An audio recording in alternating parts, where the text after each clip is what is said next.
Sio, saya Ale dan ini Bicara Saham.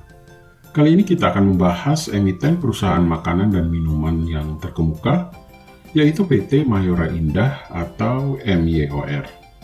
PT Mayora Indah menyatakan telah menyerap belanja modal senilai 300 miliar rupiah sampai dengan 400 miliar rupiah sampai dengan saat ini. Dan pada tahun ini, Mayora Indah mengalokasikan dana belanja modal dengan nilai total 2 triliun rupiah. Mayora Indah akan menggunakan belanja modal ini untuk beberapa proyek serta perawatan mesin atau maintenance. Pada tahun ini, Mayora Indah memiliki proyek pembangunan pabrik di 2 lokasi, yaitu di Balaraja dan di Purwosari, dengan total investasi sebesar 3,7 triliun rupiah. Emiten consumer goods ini juga menargetkan pabrik baru dapat beroperasi pada tahun 2024 dan akan menambah kapasitas produksi biskuit dan wafer sekitar 30% atau 200.000 ton per tahunnya. Tidak hanya itu, Mayora Indah juga belum akan melakukan penyesuaian harga. Mereka hanya akan fokus melakukan perbaikan distribusi pada penjualan ekspor, terutama di Afrika. Mayora Indah juga membidik pertumbuhan 10% untuk pendapatan dan laba menjadi di atas 2,5 triliun rupiah pada akhir tahun 2023. Lalu, bagaimanakah kondisi fundamental Mayora Indah pada saat ini? Yuk kita review. Tetapi sebelum itu, ayo di like, share, dan subscribe sebagai bentuk apresiasi dan membantu perkembangan channel ini.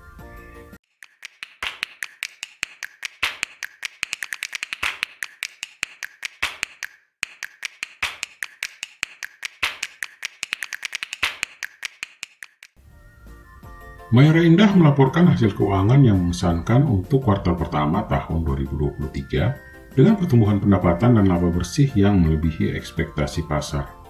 Perusahaan ini menunjukkan kekuatan bisnisnya di tengah persaingan yang ketat pada industri makanan dan minuman. Di kuartal pertama tahun 2023, PT Mayora Indah mencatatkan pertumbuhan penjualan dengan nilai 8,4 triliun rupiah dibandingkan dengan periode yang sama di tahun sebelumnya yang bernilai 7,5 triliun rupiah. Peningkatan penjualannya sebesar 11,4%.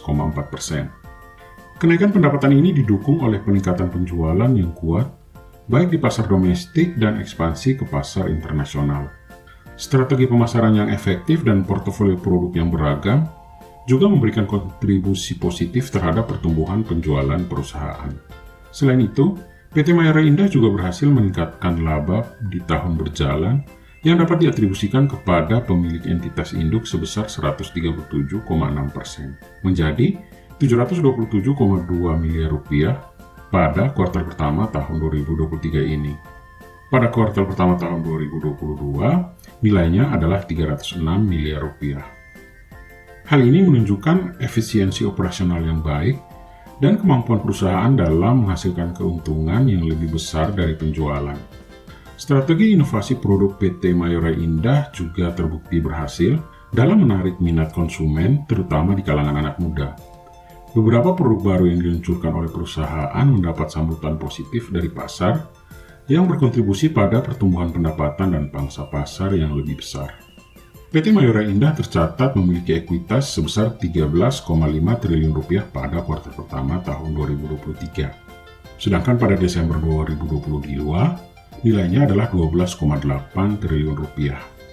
Total liabilitasnya naik menjadi 9,5 triliun rupiah pada kuartal pertama tahun 2023, dan pada periode Desember 2022 nilainya adalah 9,4 triliun rupiah. Serta aset perseroan juga ikut naik menjadi 23,11 triliun rupiah pada kuartal pertama tahun 2023. Meskipun PT Mayora Indah telah mencatat kinerja yang kuat pada kuartal pertama tahun 2023, perlu dicatat bahwa investasi selalu melibatkan risiko. Investor dihimbau untuk melakukan riset yang mendalam sebelum membuat keputusan untuk berinvestasi. Akhirnya, bagaimana pendapat Sio semua mengenai PT Mayora Indah? Tulis di kolom komentar. Stay smart, dan kita ketemu lagi di Bicara Saham selanjutnya.